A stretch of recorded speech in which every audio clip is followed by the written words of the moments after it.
The Unite Union is one of, if not the biggest backer of the Labour Party.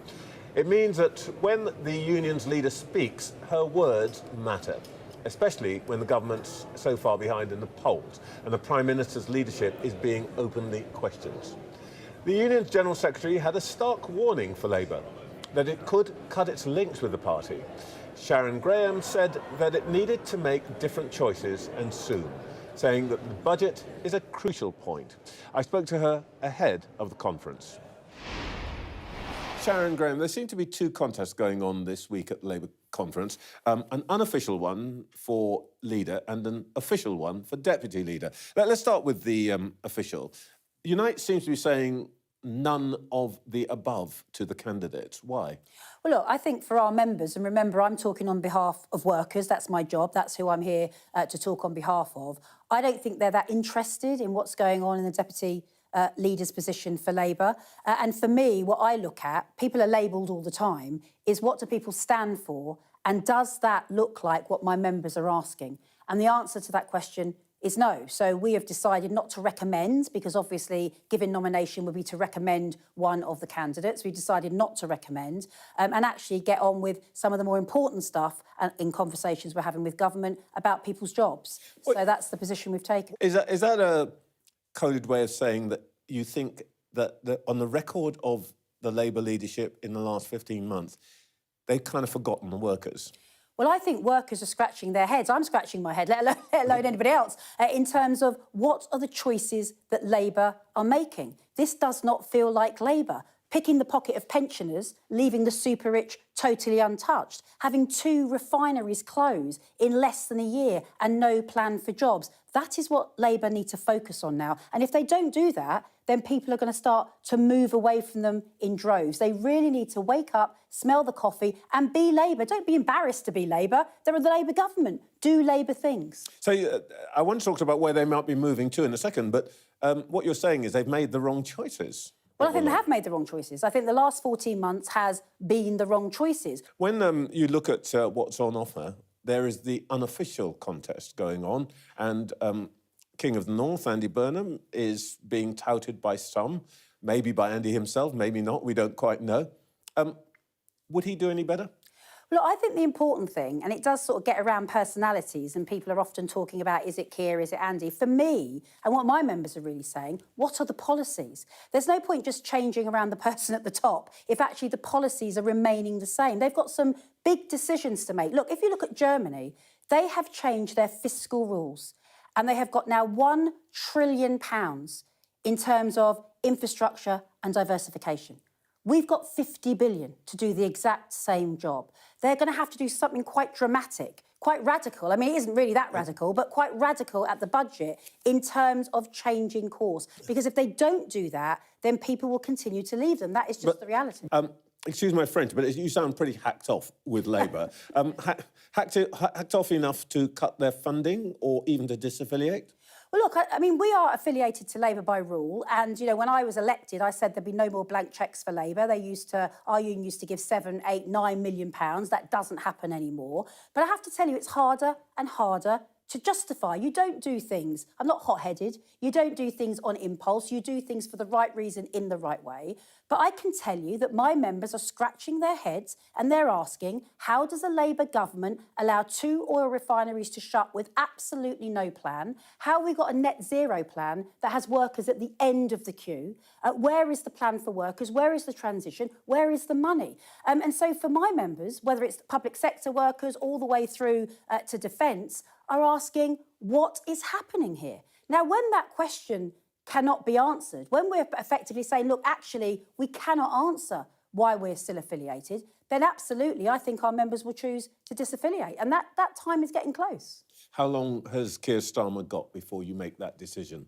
Well, look, I don't think it's about what we're doing. I mean, in a sense, our members will make that decision and we'll have that discussion. But I tell you what I do think. The budget is an absolutely critical point of us knowing where the direction is going to change. If that budget is semolina and it's tinking around the edges, and we come up with a little bit here and a little bit there, but substantively there is not the money to change our society as it needs to be changed. Those fiscal rules need to be changed. Other countries are doing it. We should stop dancing around our handbag and do that. If that budget is essentially nothing, it's insipid, I think we've got a real problem on our hands, because without the money to make the change, then nothing is going to change. But I'm not going to use the word ultimatum, but what you are saying to the government is you need to see a change of course, or else you, as a union, have to reconsider, if you like, the automatic support that you've always had for Labour. Well, look, we are affiliated to a Labour party, and because we want a Labour government. If Labour, the Labour Party, get into to govern and they are no longer Labour, then what are we affiliated to? But that decision is a decision that will be taken by our members. The key thing here that I think is important, there is a moment for change to happen. There is a moment, and it is the budget, because all of this is rooted in where do we get the money to change the society that we're in? How can we stop the gap between the rich and the poor getting wider and wider and wider? People feel that they're on their knees and they're being kicked. That's how people feel. That is the desperation out there. That's what people feel. And we need to make sure that Labour change course in order to help those people up. That's the job they're supposed to do. I want to come to an industrial issue in a moment, but just before that, there is a political alternative emerging on the scene. Mr. Nigel Farage tells us that he wants Reform to be the party of workers, and presumably that means he would like a relationship with trade unions. If he were to approach you for talks, to open up a discussion, a conversation, would you talk to him? Well, look, what I'd say, look, first of all, if I am a representative of workers, anyone that can make sure that what's happening to workers is in a better lock, I'd talk to the devil himself. If it meant that I was going to get a better deal for workers, that I could solve what's going on in Lindsay Oil, that I could solve what's going on in Grangemouth, that is what a good trade union leader does. I don't think Nigel Farage is the answer. And on the measure of, does he back workers, so far he's left wanting. He did not vote for the Employment Rights Bill. He did not vote for the changes that were going to have a much more level playing field for workers out there, workers getting fired and rehired, workers on 0 hours contracts. The first measure of, do you put your hand up, Nigel, and vote for workers where you can do that, he hasn't. And so, therefore, he needs to, look, he comes out with some very, very... look, he's a very good communicator. Nigel Farage is a very, very good communicator, but he comes out with some very simple rhetoric for some very complicated problems. So he'll need to put forward what are his plans. I'd like to know, how are you going to make sure that we've got an industry in Britain? What are you going to do about what's happening to the jobs that are going hand over fist? What are the solutions to those problems? Because that is really what he needs to articulate. All right, Ed Miliband's green policies have caused you some discomfort. Mm-hmm. Have you reached an accommodation with him yet? No. Just to be absolutely honest with you, I think that the net zero policy under Labour is an absolute disaster zone. Because what we have on the one side is that, we're stopping licences in the North Sea. We're doing all sorts of different things in terms of what we are no longer doing. But on the other side, we have not put a spade in the ground or money attached to building the industries that are going to replace these industries. 30,000 oil and gas jobs will be gone by 2030. I am sitting there aghast that I've got Grangemouth, a refinery in Scotland that can make green aviation fuel. We have targets for green aviation fuel in this country. Grangemouth closes and we're importing, just think for that a second, we are importing green aviation fuel. You cannot let go of one rope before you've got hold of another. And we need to make sure we have a proper plan. We don't have a plan. Ed Miliband is the champion of all of this in the Cabinet. We've had a reshuffle recently. Would you have been slightly happier if somebody else were in that job? Well, I think the person that needs to be in that job is somebody that understands really clearly that this must be a workers' transition. It does matter if you import.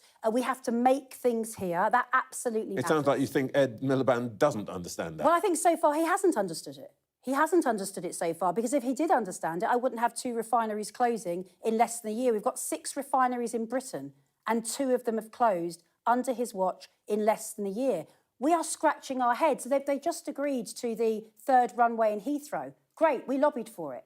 You've got Grangemouth that can produce the green aviation fuel that you're going to need. Oh. How can you say that you've got to have the third runway where you need more green aviation fuel and allow the very refinery that can make it to be turned into an import terminal? That makes no sense, and nobody can understand what's going on in relation to that. OK, we've talked a lot about what the government needs to do. There are people in Birmingham right now who are saying, why isn't Sharon Graham allowing her people to take my bins away? Well, look, I mean, I'm glad you've raised Birmingham because, of course, this is, one of those scratch-in-the-head moments that I was talking about earlier. So let's listen to this. I mean, let's remind people where we are. These drivers were driving for over 20 years, bin lorries, and effectively told when they woke up one morning, you're going to lose £8,000 in your pay packet. That's a quarter of their pay.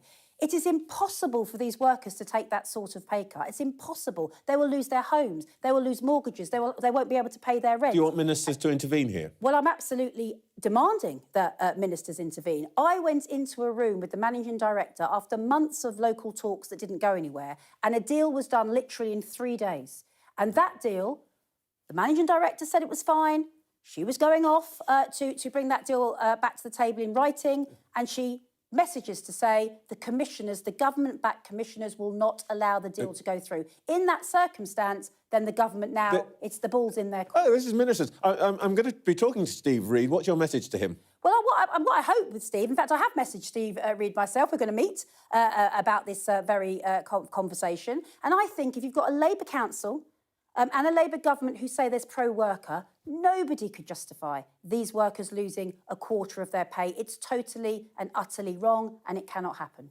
Sharon Graham, thank you for your time today. Thank you very much.